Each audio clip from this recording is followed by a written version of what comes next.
Lunch with your fave is brought to you by KFC. Finger licking good. You look like a threat. I'm a threat. Yeah, it's a bad.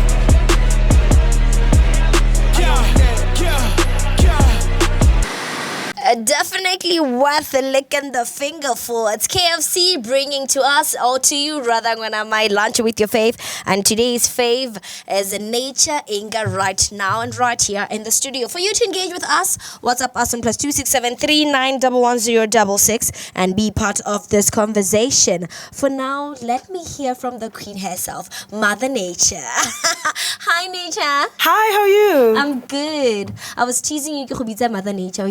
Megana, people call me Mama Nature. That's and I my had name. the story with how did you just get to call yourself Mother Nature? Because when you do have kids, Mother Nature. Exactly. And people kept reminding me on a weekly basis. Yeah. So yeah. And then even just my babies, like people that I mentor, like when I still did modeling and whatever, they started calling me Mama Nature.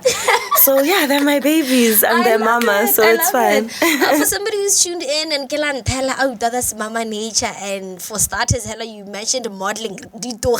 And somebody in that field is like, oh, okay, let me listen to this Mama Nature. Who's Mama Nature?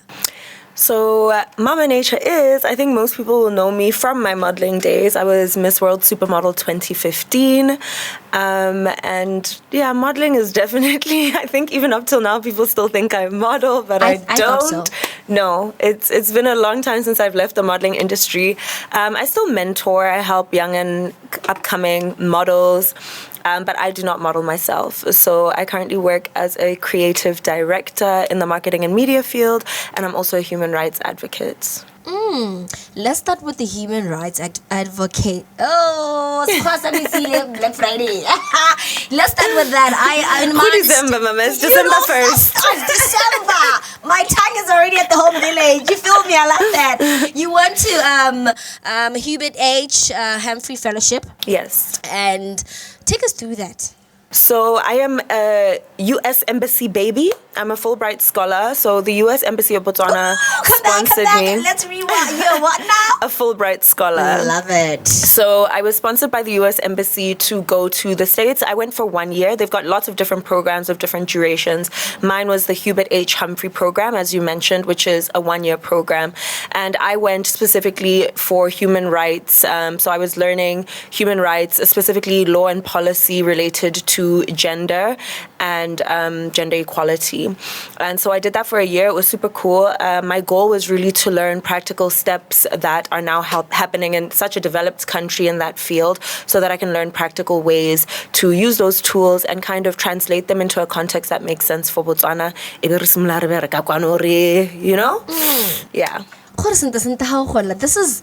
Is this the nature you imagined yourself as? How did you get to being Imbokoto?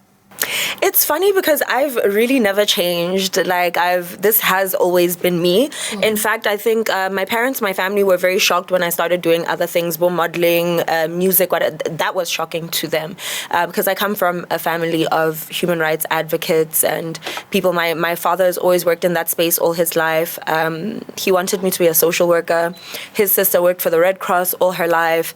My mom was a community builder. Everyone in my family has done that and expected it's a family affair. Yeah, so it's nothing different for me. I feel like I've been doing it literally since I popped out the womb. So yeah, it's always been a big part of who I am. 𝗕𝗏𝗁𝗵𝗵. I've been the same, gonna be the same. All right. Now, we are going through the 16 days of activism against gender-based violence. And in my understanding, you have some campaign in relation to that. Take us through that. Absolutely. So myself and my incredible team are running a project called Create Consent Culture. This project is fully funded and supported by the U.S. Embassy. And it's a primary school outreach program. Let me say a pre-primary and primary school outreach program. And we go out to schools and teach children the importance of consent, the importance of knowing and understanding their own bodies, how to speak up when they feel uncomfortable, how to set clear boundaries. And it's great because it doesn't just help with, issues of GBV, it just helps children to be more confident. You know, in our culture, tata we're raised, you know, and which is wonderful and it's a good piece of culture to have. But sometimes in work environments, academic environments, whatever, it makes kids not really be able to stick up for themselves. So we're also teaching leadership roles so that we can have very strong, well-spoken, confident leaders who are able to take on any role in their life with confidence. I like that. I like that you mentioned the culture thing, right? Because it's like growing up, we are taught that where there's confidence, there's lack of botho. Yes. And you replace confidence le botho. You can never have the same in the same plate. And we end up picking botho for sure. Who wouldn't, you know? Yeah. And then we now become these kids that are just too much into that shell and the world works over you. I love that. Now, Nature, what have been the challenges that you have seen, not you facing them, just you seeing the Mobanimba that you're mentoring one and Mobanimba that you go around talking to, empowering them, giving them those leadership skills? So we work with very young children. So the issues that we're facing, so just to specify, our age group is really like age 2 to like 12 kind of. So it's very broad and it's very, very different, which is something else that I really want to highlight, is that consent can be taught at any age. You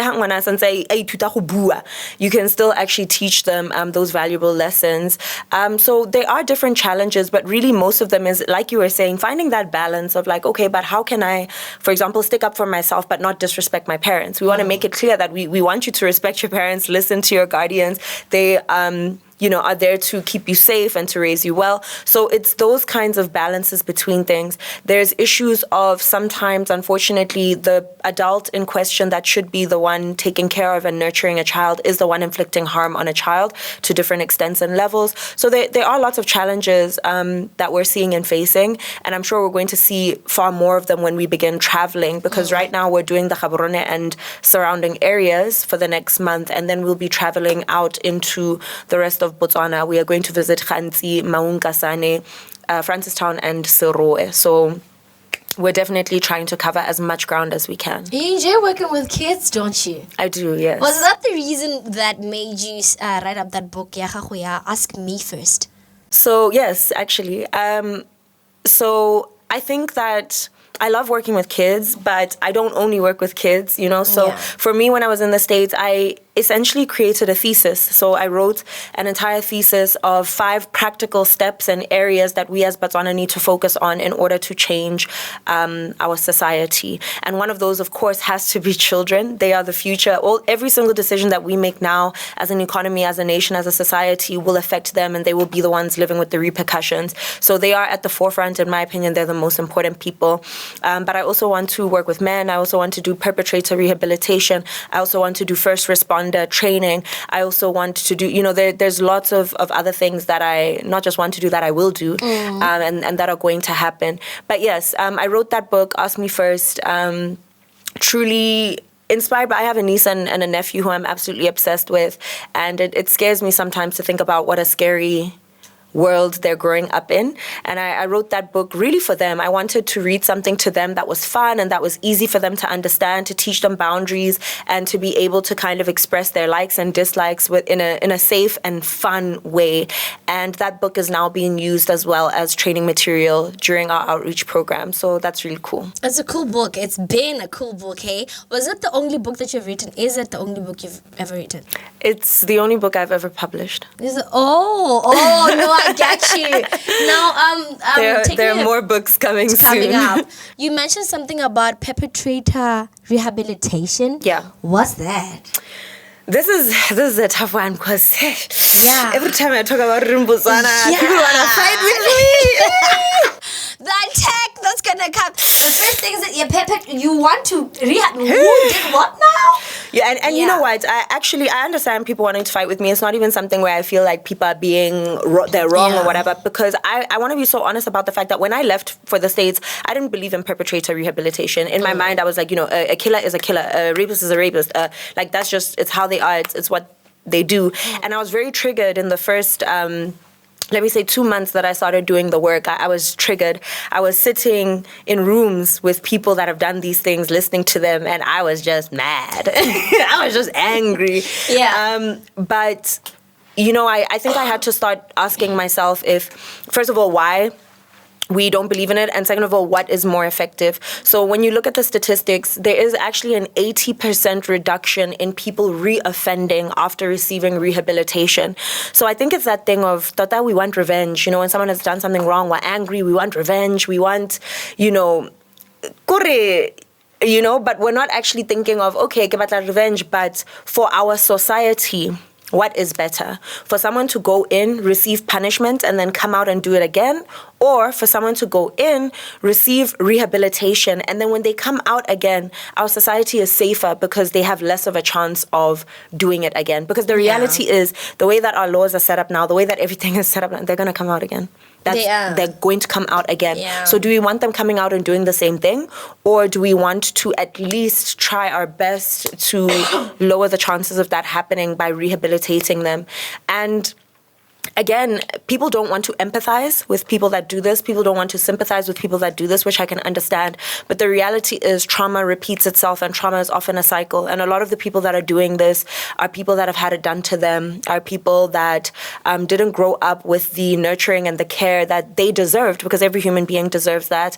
And they're people who, at the end of the day, are people. We're all human at our core, and we all have the ability to change and to reform ourselves. And if we as a society take that on, I think my goal here really is not to argue like right or wrong, morals, ethics, whatever. It's just to say, okay, statistically, on paper, as a science, this is what will reduce the issue that we're facing. True. Sometimes I won't necessarily even believe in the thing, or like morally or by my religion or whatever. Maybe that's not something that I personally will do. But if I see that this is what's going to help my people, this is what's going to reduce this problem, this is what's going to, then that's what I'm going to fight for. So I take a even though I am religious and I do believe in God, and there's lots of things I won't do in my personal life because of that, I take a non-secular approach to my human rights advocacy. At the end of the day, I mean, even regardless of whoever's religion they're looking at the end of the day, every religion preaches forgiveness and second chances. And it's just that when we put them in paper and go to school for them, they just come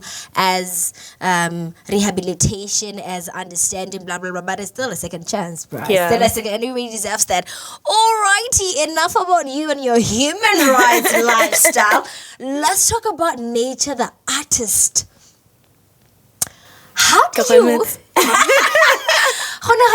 And that day when you woke up and you're like, listen, I'm gonna be spitting some bars, I'm feeling some music, and you and Sasa Klaas, I mean, for sure it was coming. You guys were best friends since you were kids, bruh. Yeah. It was coming one way or the other. Take us through that journey, Hella. Always so big. Are you still one though? I write music for other artists. Oh. So I've stopped making music myself. Mother Nature indeed. Yeah, take us through that. I've stopped making music myself, but I still write for people, and I love writing songs. I hope I write music for the rest of my life. Why did you stop writing music for yourself though? I mean, so first of all, whenever I write a song, it is for myself. So I've never written a song thinking, okay, I'm going to give this song to this person. That's not really how it is. So I always write music for myself, and then someone will either come to me and be like, oh, I'm looking for a song, or I'm thinking of or whatever, or I'll hear someone singing and be like, yo, this person would actually be so good singing that song. Yeah. And it's weird because it's like everything I write is personal and tied to me. So sometimes it's weird, like listening to someone else, like... I don't know. Take us through the song you made with Sasa.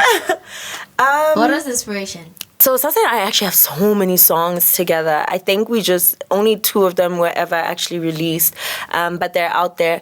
But we were always considered, I think, a little bit strange and a little bit out there. Even when we were in high school, we were already working. We were already making money. We were already making music. We were already cutting your skirts very short. Yeah, you know what I mean? We were just doing our own thing. And we always really believed in wanting to do things our own way and wanting to follow our own path. And, you know, just be different, not for the sake of being different, but just for the sake of being authentically ourselves. And so that song was really, I don't know, it was an ode to that. It was just us saying, I did it, and I did it my own way. yeah, I stayed true to myself. You know, that was something that always meant a lot to the both of us. And for somebody who has never ever heard this song, or probably you did and you just didn't know about it, I'm going to be giving you this moment to listen to Sasa Klaas featuring 𝗕𝗂 with I Did It. And don't forget, Lunch with Your Fave is proudly brought to you by KFC. I did it. And I did. And you did! For real! And you did! How old were you guys when you gave us the song? Girl, I don't know, like 18. I think Sasa was 18 and I was 19, yeah.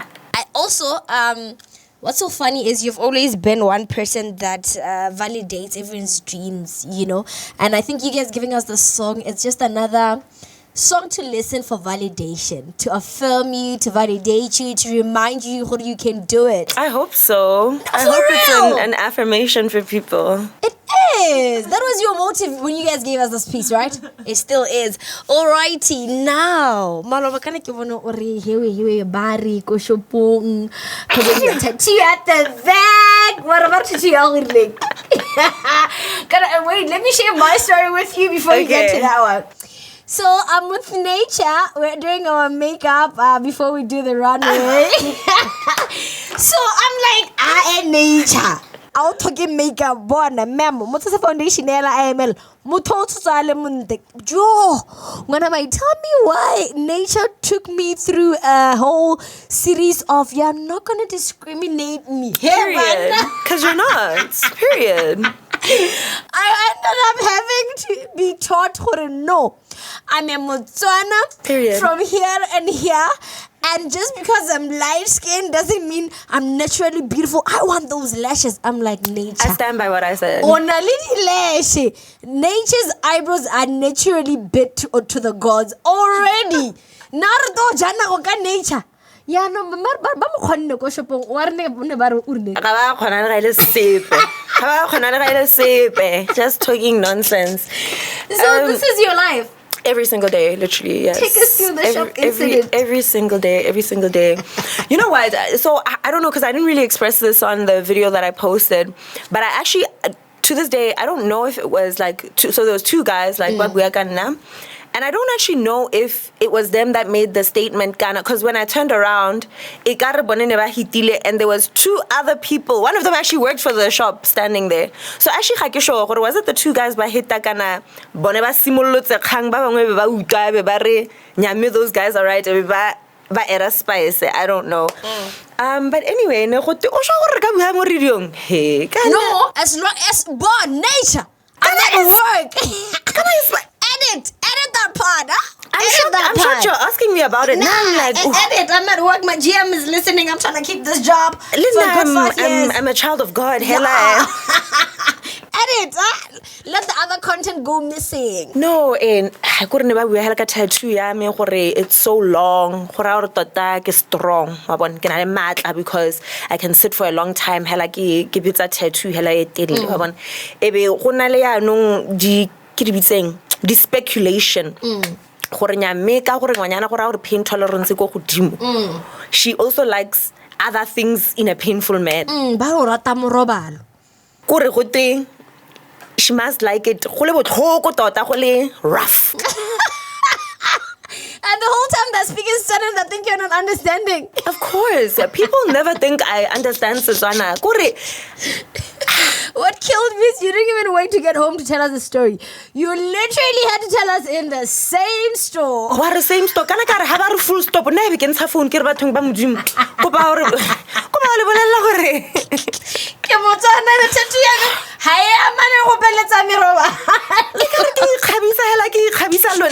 Yo, guys.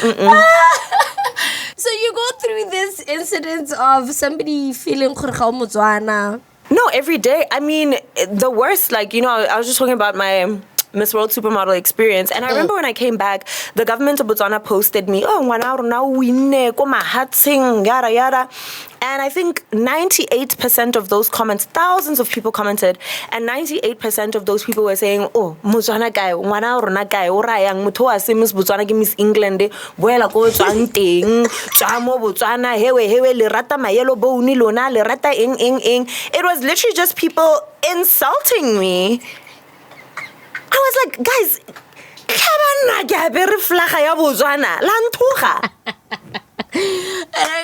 watching one of your videos, Oloko, that's at the US, and you were like, I don't know what you guys were talking about, but the part, Yari, I don't want my name to be shouted. I want you all to say, Botswana, Botswana. I'm like, literally. yeah, I know, and that's the funny thing. Whenever I'm not in Botswana, like I consider myself an ambassador for Botswana. So even during the fellowship, every competition I won, every speech I made, every whatever, never you say hela gore motho ke Botswana, you know? But But ke mokgatlo wa ko odi, ke tswa ko odi ko gae. for real? Yes. We've had this conversation before though, right? I don't think so. To be well, we had a conversation gore ke mokgatla, but you didn't actually ask gore ke tswa kae sentle sentle. In my head, even when you're here, I'm thinking box pits. No, because you are racist, my dear. We're back at it again. Hey, you are doing it again. And the first time you did it, I gave you a 1 hour lecture, but you've still not learned your lesson. But at least box pits is in Botswana. Because you are racist, my dear. That's the only reason you think that. Thank you so much for coming to my show, Luhle the Crazy Nation. Now I'm struggling. I'm not even gonna lie. The whole time I'm like, I'm not gonna mention nature's surname. No. Next thing, the surname is in English. Next thing, no, the surname is in Sakhatla. No, I don't mind. Like, people say it how they want. Yeah, you've been at it for years. Definitely. Get the yellow boat. Okay, nature na go re bolela se re na re sa stela. Wa no wana le visa no la go bankanya dilo le kana go di one side December. Re bankanya eng ne wena? La go bankanya le. Are you guys ever gonna get back together? Ke lebe camera e sentle. Ke tlhaloganye gore I want to look into the souls of the people. The street said. Tell me what the street said. You know what is so funny? I'm not on the streets. Like literally, Kenyana who lives in her bedroom. I don't go out. Funny enough. So I never know what the streets are saying. But when they tell me about myself, I'm always shocked. Get a wow! Is it the same person? Am I the same person you're talking about? So yes, please teach me about myself. What are the streets saying? For starters, man.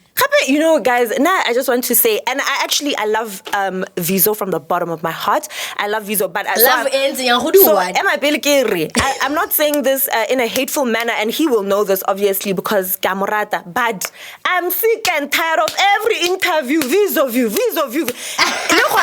When I'm done, I'm calling 𝗕𝗏𝗄's manager, and I'm going to be like, y'all need to cut me a check. I need a monthly allowance because every time I get a little bit of airtime, I am advertising 𝗕𝗏𝗄. All the time. Because y'all won't stop talking about 𝗕𝗏𝗄 to me. I don't understand why. The streets are saying you all had something going on and that something didn't hold on to go on for so long. And then when I heard, I'm like, now I need some clarity for me and the streets, you know. I'm going to keep clarifying this until I die because I keep clarifying. Y'all don't want to buy it or believe it. We've never had the clarity on lunch with your face. Do you know what I think though? Because when I was at 𝗕𝗏𝘁𝗵 FM with Carlos, he was saying, do you know what it probably is? You know, when people see beautiful people, they want them to be together. You know what I mean? I think that you guys, you just look at me, you're like, what a beautiful girl. Then you look at 𝗕𝗏𝗄, you're like, what a handsome man. And you guys just think in your mind, suited for each other. Mare, from the bottom of my heart, and I believe I can also speak for him from the bottom of his heart. 𝗕𝗏𝗄 and I are just friends. We've never been in a relationship. We've never broken up because you can't break up if you're not together. We've never made up. We can never break up. I love it. We are literally just really good friends, always have been. That's it. But at least when the streets are talking, the sentences got taste, you know. I mean, look at the No, I think that's it. I think that they just see two beautiful people and they're just like, this would just make sense. This would just. I mean, I love 𝗕𝗏𝗄 is my boy. Also, Nina Betts is my girl, and Nina is a 𝗕𝗏𝗄 person. Nina kili hippo podo. So when I got to radio, both 𝗕𝗏𝗄 were people who are always on my face because I was always with Nina. I could do work event thing. Yeah. But had you come here and clarify me and him, nigga to jaja. How? Woo! No! Who jaja for what? You guys, different calibers, huh? Different caliber. No,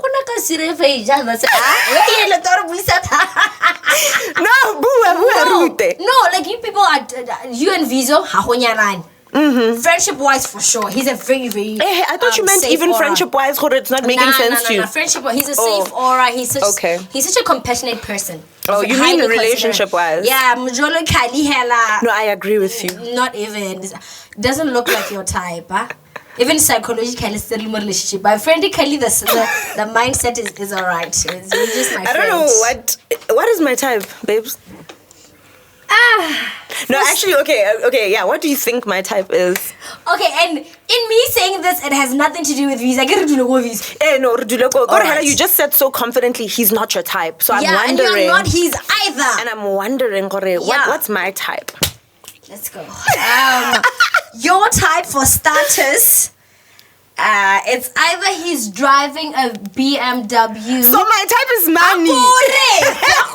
It's not money. Why you not the poverty more than that? You want me to say your type is hustling? Girl, do you not see me clapping for you? Please continue. Exactly. Yes. Currently driving a BMW, but I'm looking forward to getting that 𝗕𝗏𝗏𝗃𝗃6. Okay. And That's very specific. I like it. I'm a detailed person. I will tell you the time and place. Okay. And over the weekend, he wears 𝗕𝗏𝗁𝗃𝗃, a t-shirt. And work days, he doesn't mind the work uniform, but a polo shirt wouldn't kill him either. He drinks lager. He's not really much of a whiskey person. He doesn't smoke. His house is 2 beds. 2? 𝗕𝗏𝗁𝗃𝗃. 3 beds go tswang ho ba Yarona. Ke bachelor asa prepare gore ga ke tsena bana. Nah, le mo 2 beds. I tsena la 3 beds. How we tell like 3 beds? Go nanking my sister. I'm kidding. We Okay, else finished the whole house. All right, but yeah, he probably works for BTC. Okay, telecommunication. so I'm in your mind, I'm a like corporate man girly. Like I like Thank you. I like That's the word I've been- yeah. corporate working businessman. But how the family gathering ya na wa peri overall for sure he's getting his hands dirty. Ke mo nagane and then let me tell you Vizo's type according to me. Vizo's type according to me. Kili hip hop, kili skr baby get on mana. I'm trying to find, I have a fun, trying to what in Alabo tap trying to text and as long as he black was quite goody and she can pay for her cab as long as I cannot hide her goloi. But yeah, you understand. And then Vizo's type of friends, it's you finish because he's a very smart man.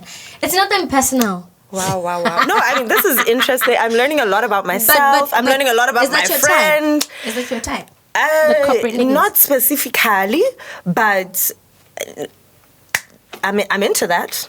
But I've definitely dated outside of that, and I will continue to. But do you know that artists? You know, when you said type, I thought you were going to talk about more like age, physical appearance, like stuff like that. He goes to gym. He eats eggs in the morning. If not, he's running out of time. He's drinking the egg. His body. That one I don't think it should be negotiable. But what are we doing? Oh, good. He's not trying so hard. You know, he doesn't look like he's trying to fight you and your whole family. I'm actually consider change type the one that you've chosen for me. That's the one. Do you cuddle? Just must make sense. What is this? Wowzers. What's going on? What have I been doing with my life, babes? Do you know the artist? I can't say his full name, but it's 𝗕𝗏𝗁𝗃𝗃 something. You know, 𝗕𝗏𝗁𝗃𝗃. Yes. Actually, you know him, right? Yes. How do you think he looks? I don't see the tattoo. How good? Why 𝗕𝗏𝗁𝗃𝗃 tattoo? I didn't say it. What do you think? How does he look like? I don't know. How good? Usia. You wouldn't date him. I can't want to sorry or cooperate like that. Yeah, any.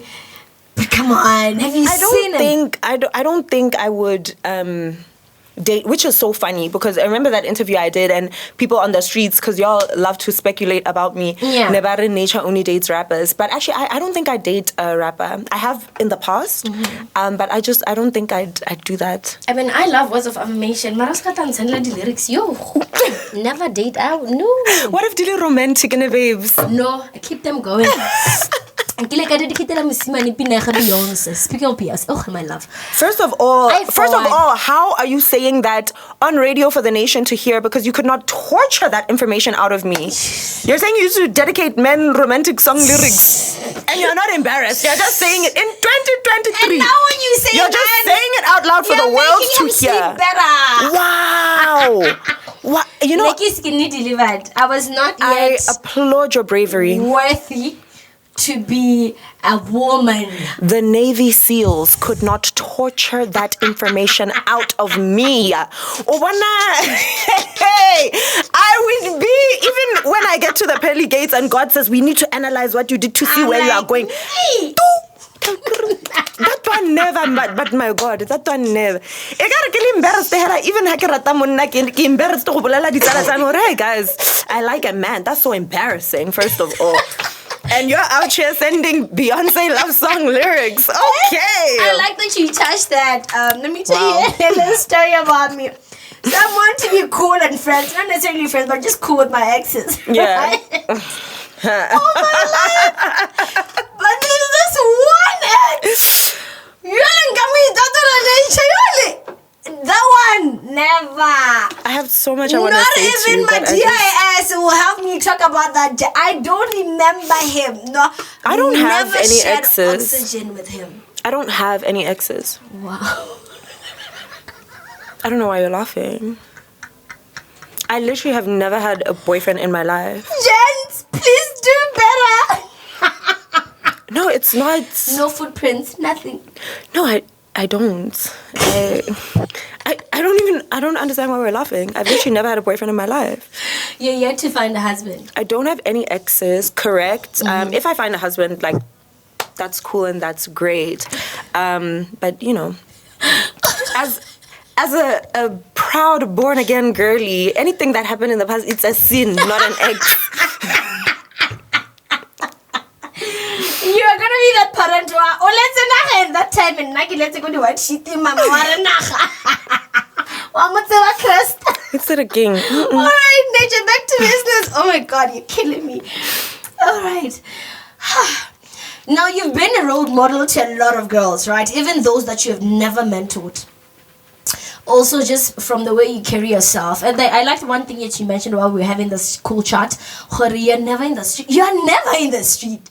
Can I tell you a funny story of how I learned about you? Please. Sasa Klaas's funeral. I'm like, wait. Oh, so this is Nature. Oh, for sure, I've seen you, but you were never not that big to me.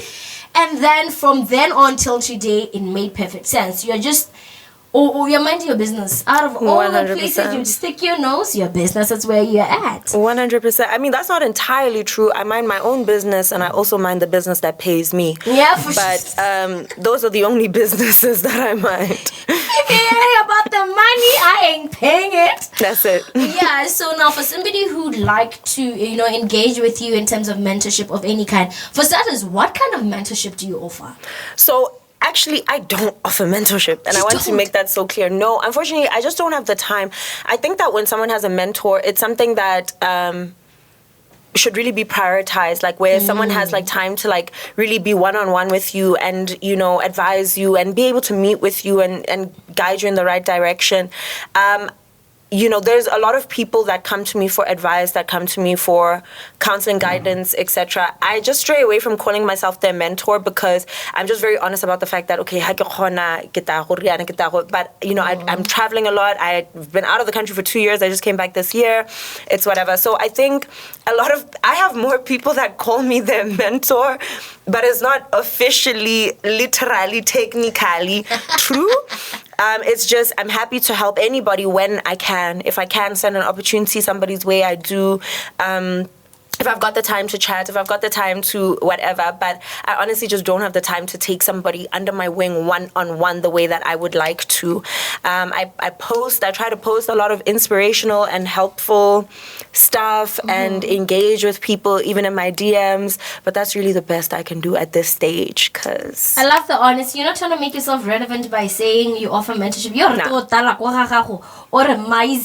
not picking.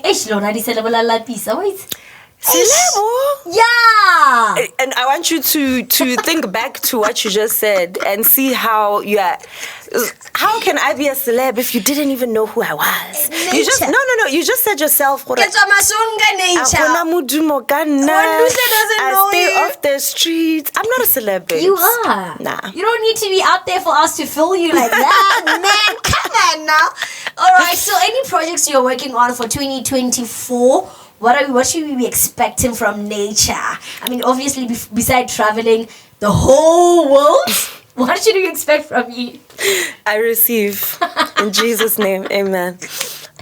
So next year I'm continuing with my outreach program. We're going to be going on until May. So that is called Creating Consent Culture, funded and supported by the US Embassy. So we're going to be visiting pre-primary and primary schools throughout Botswana. And we're also going to be offering free teacher and parent conferences throughout the month of January. So if you're a parent or you're a teacher, you will be invited to join us for absolutely free and just come and learn, come and have discussions, come and get working materials to see how you can like have these conversations with your kids and move on with them. I'll put it out into the universe for anybody that's listening that I'm hoping to collaborate with the government and make this project. This is not anything that's in the works yet. I'm just saying it because I know that Speaking it into existence, mommy. they're listening, Yeah. and they'll reach They're out to watching. me. Yeah, but this is something I'm hoping to do on a national level.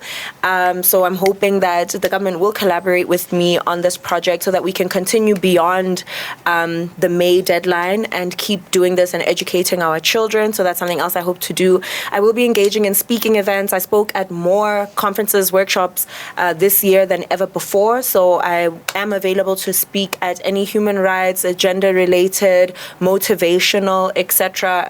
Events, graduations, and so on and so forth. And I will still be in the media. I will still be on radio. You will see me on your television screen.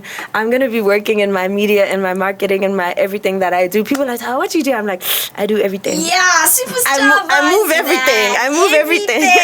Love it. And where can they reach you? Please feel free to follow me on Instagram at I am 𝗕𝘁𝘁𝘀𝘵𝑔𝘁. That's NATUREINGER. And you can also follow me on TikTok at 𝗕𝗏𝑚𝑎𝑚𝑎_nature. Love it. Thank you so much, Nature, for gracing the studio with your presence. Literally feeling the whole nature love. That. Thank you so much for gracing us with your presence. This is the good life. You're definitely a good person for the show. And Lunch with Your Fave is probably brought to you by KFC, like I mentioned. And one other thing I forgot to let you know, 𝗕𝗂𝗄𝑚. Period. I've been seeing it. Yeah, the whole time you're looking at it, I'm like, yeah, no, it's time to leave I've now. had my eye on it. And you mentioned how you stayed 2 feet away from KFC when you were growing up. Yeah, I grew up like right next to. I can like literally smell it. Really? Yeah. What was your favorite meal? It changes all the time. What's your current? My current favorite meal is a crunch burger, exactly 4 dunked wings, a small chips, a little side of slaw, and a fruit juice, preferably cranberry. Oh my god, I like how literally 4 wings. Alright, so today I'm gonna 100%. give you your meal. You're gonna just have a look and guess the name of your meal. I don't know it this time around, hey? I can feel good, but yeah. It's like an entire meter away from me, but I'm gonna guess that it's a box master. I mean, I wouldn't say no.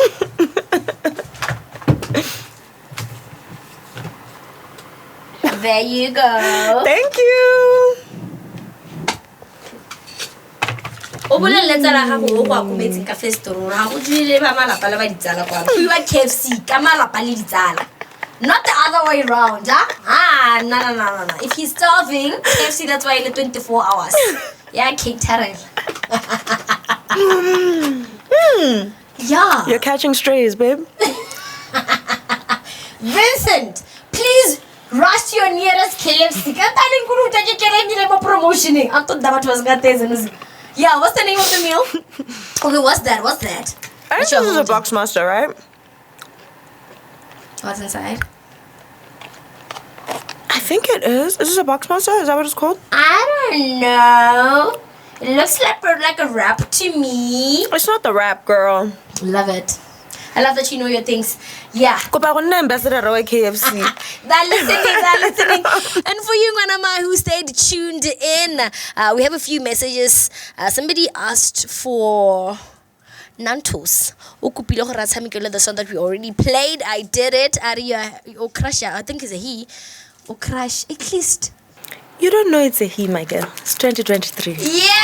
But whoever you are, whether you are male, whether you're female, thank you so much, baby. I appreciate it. Oh my God, Stan is saying I'm drooling. Stan, come on now. Uno says, I'm not gonna say what Uno said. But thank you so much for tuning in, Manamai. Thank you for keeping it locked and rocking with me right here and right now on Yarona FM. This is Lunch with Your Fave, proudly brought to you by KFC. And today's fave was Nature. Thank you to you, Nature, for gracing us with your presence. Thanks so much for having me.